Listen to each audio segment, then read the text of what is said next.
Junterflas, Nonquin, Snellig, Truddles, Abrial Clossants, Snellig Chinf, Whumspucker Reist,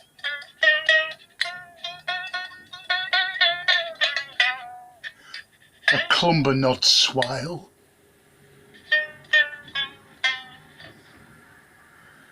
Herubin Felfik Dries, Snellig Prince, Snellig Prince, Herubin Felfik Drince,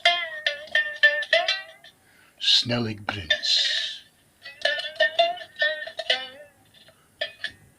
Now, there are very few images of Abstercot remaining.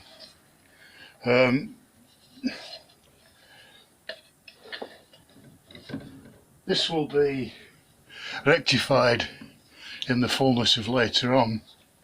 I'll just put this back. This is my special Edodibo stick, which is coated with creosote substitute, which is safer, apparently. The old Edodi sticks, the old Edodina sticks were, Edodibo sticks were, I get mixed up with the terminology. I'm not a musicologist, really. I'm a dilettante, hobbyist, journeyman.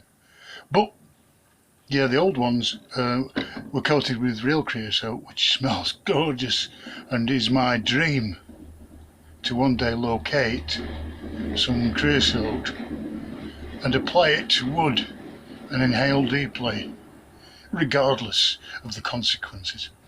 But this is creosote substitute, which I think it doesn't contain coal tar, which is one of the main carcinogenic ingredients. So I'll just put this back in the jar. 1 minute. It's not a jar, it's a bottle. There you go. Terminology again. So, no doubt you'll recognise this building. There.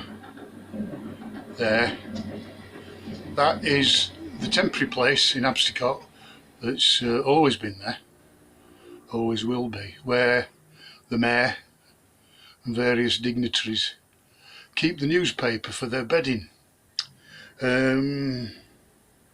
Bedding shreds, cosy warm, tear them ribbon-wise, not too mince, not too gross, but tear them ribbon-wise.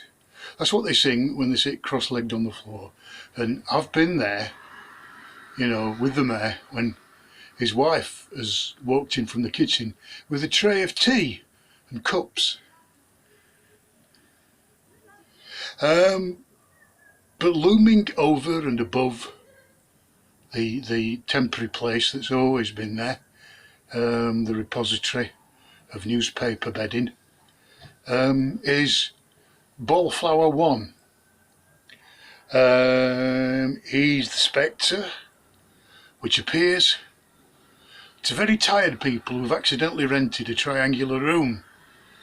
That's how he appeared to me. I rented a triangular room in Whittlesey, out in the Fens, and I was very tired working on an album cover for somebody, and Horace X, in fact, called Sackbutt Folks Spoiled Sunday, and I've been working for ages on this thing, getting really tired, and in the apex of the triangle of the room I looked round briefly and there was Ballflower One standing there.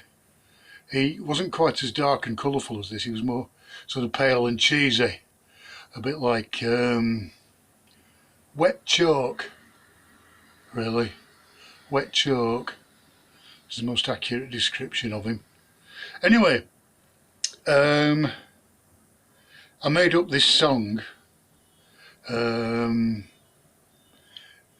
that I performed earlier for you in embryonic tongue, which bespokes of all these things, and its title, Junterflas, Nonquin, Snellig,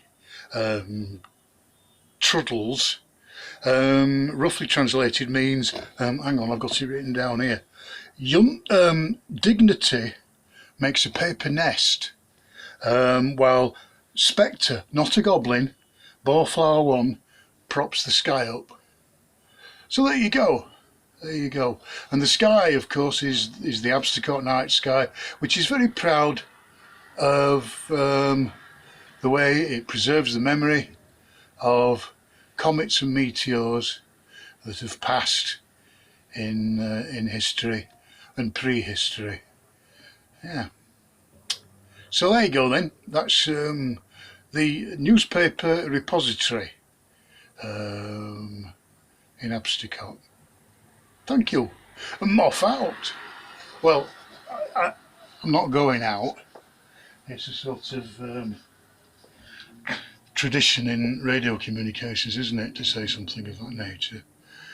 Basically, I'm going to press the screen, and this transmission, which isn't a transmission, it's a recording, terminology, you get bogged down in it, don't you? It could become a slough of despond if you didn't like me. Just keep cheerful.